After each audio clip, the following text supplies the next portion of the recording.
K. Karumihan o kalinisan. Siyempre po, gusto namin ay kalinisan.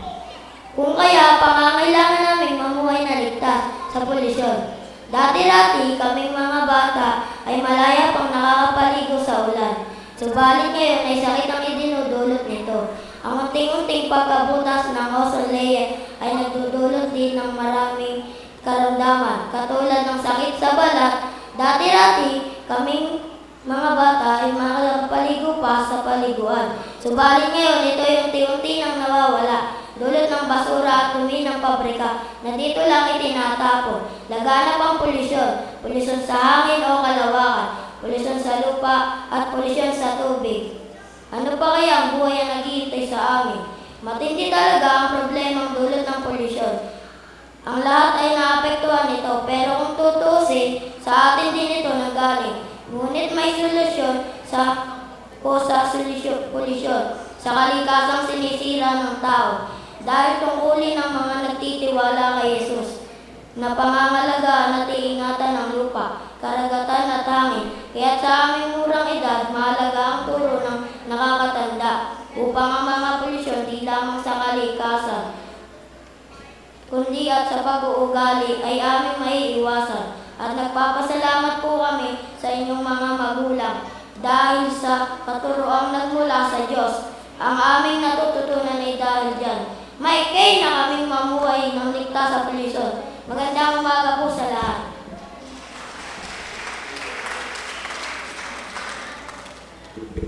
Pangangailangan namin ng magkaroon ng malusog na katawan. Laganap ang malnutrisyon, laganap ang kahirapan, lalo na ngayon. Sunod-sunod na kalamidad ang nararanasan ng mga Pilipino. Marami ng mga bata ang namamatay dahilan sa kakulangan ng pagkain, gamot at pangangalaga. Ang nakalulungkot, mas malaki pa ang laang pondo ng ating pamahalaan sa mga kagamitan pandigma kaysa programang pangkalusugan. Sa 40,000 barangay sa ating bansa ay 8,000 lamang ang may health center at ang 80% ng ating manggagamot ay nagtutungo sa ibang bansa at ang kaunting bilang ng mga health workers ay nahahadlang pang magtungo sa kanayunan. Gayon sa mga lugar na ito, kailangan ang serbisyo ng pamahalaan. Tunay pong isa nga itong problema ng maraming mga bata sa ating bansa. Dahil mas marami tayong kababayan ng kabilang sa pamilyang mahirap. Nang magbigay po ng turo ang Panginoon sa Kristiyanong pamumuhay, may kasamang turo po sa mga paraan ng pagmamalasakit para sa mahihirap. Ayon po sa aklat ng Deuteronomio, Kabanata 15, Talata 11, kailan may hindi kayo mawawala ng mga kapatid ng mga ngailangan. Kaya sinasabi ko sa inyo, ibukas ninyo ang inyong mga palad sa kanila. Nais po ng Panginoon na tumulong ang mga taong may kakayanang tumulong sa mga batang nangangailangan upang magkaroon ng malusog na katawan. Umaasa po kami na may mga taong tutulong at kikilos upang matupad ang sinasabi ng salita ng Diyos. Maging tagatupad kayo ng salita at hindi tagapakinig lamang. Isagawa po natin ang ating mga natutunan sa Biblia at pagpapalain ng Diyos ang ating pagsunod. Ang salita ng Diyos ang nagpapalusog sa katawan. Magandang umaga po sa inyong lahat. Magandang umaga po sa inyong lahat.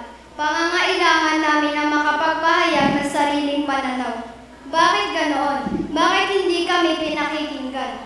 Dahilan baga sa kami ay bata?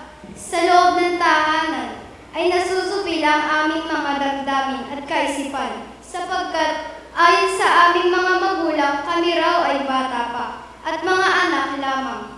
Kung kaya't wala kaming karapatang magpahayag ng damdamin, bakit kami itunuturing na walang alam? Pakinggan niyo kami, nanay, tatay, ate, kuya. Huwag ninyo kaming pangunahan, digtahan o hadlangan. Ang hinihiling namin kami ay pakinggan, gabayan at alalayan. Ang hinihiling namin sa tamang daan na dapat kalagayan upang lumaki kaming mga responsableng mamamayan. Kaloob ng Panginoon itong ating mga bata. Sa ganitong mga supling ay tunay na nagpapala. Ito po ang sabi sa Biblia at tuwang-tuwa po ako sa talatang ito sapagkat ipinakikita nito na espesyal po kami mga bata. At dahil special kami, may mga kakayanan kami na pwedeng ibahagi, pwedeng makatulong, pwedeng magbigay ng tagumpay sa sambayan ng kinabibilangan. Alam po namin, malaki ang responsibilidad na nakatatandas sa paghubog sa aming mga buhay. Ngunit hindi ibig sabihin nito ay inyo pong pipigilan na maipahayag namin ang aming mga pananaw. Kayo ang nakaalam ng makabubuti para sa amin. Dahil alam po namin na pinalalaki ninyo kami na turo at gabay na salita ng Diyos. Dahil ang Biblia ay maraming nagagawa sa ating buhay. Natututo tayong magkaisa, magpakumbaba, huwag makipagtalo, at magliwanag na parang ilaw. At dahil sa mga turong ito, tunay na kami mga bata ay maigay na madadala namin sa aming paglaki o pagtanda at magiging responsableng mga mamamayan tayo. At kapag nagawa ito na nakatatanda o ng mga magulang sa kanilang mga anak, sasabihin ng Panginoon sa inyo, magaling, binabati kita sa pangalan ng Ama, ng Anak at ng Banal na Espiritu. Amen.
Ang sabi ng iba sa'kin, ako ay bata pa, hindi pa raw marunong mag-isa dahil bata pa nga. Nangangamba, natatakot, minsa'y nadarapa, mahina ang damdamin dahil bata pa nga. Munting bata man akong tingnan, ngunit di naman sa isipan. Sa puso ko ay may awitin sa'yo nakalaan. Munting tinig ko'y iyong pakinggan, simpleng awit, ika'y handugan.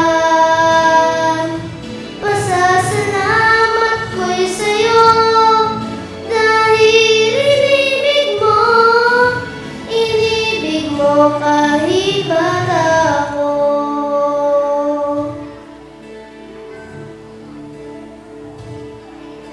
Ang sabi ng iba sa'kin, ako ay bata pa, hindi pa raw marunong mag-isa dahil bata pa nga. Nangangamba, natatakot, minsa'y nadarapa, mahina ang damdamin dahil bata pa nga. Munting bata man akong tingnan, ngunit di naman sa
po'y magsitayo, awitin ng pagtatalaga.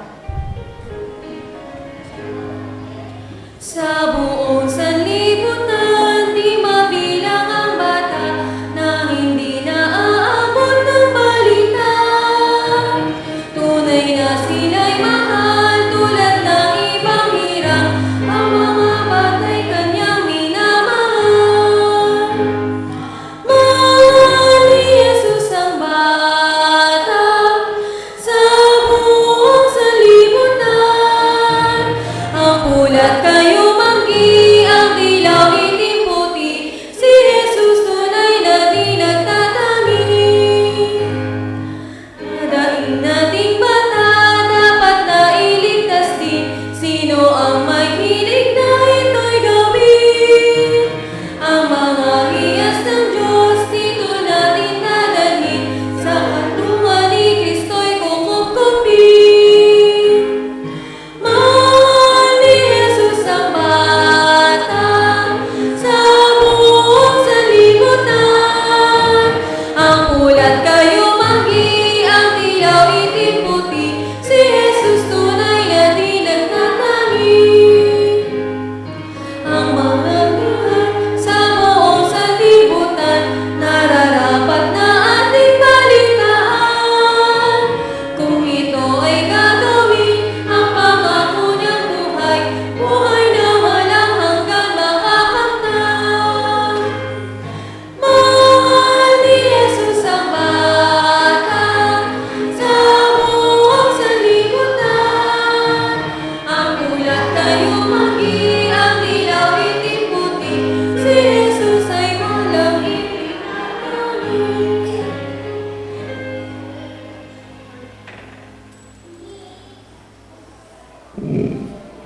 Sabi po sa kawikaan, turuan ng bata sa dapat naglakaran at kung tumanda ay hindi niya hihiwalayan.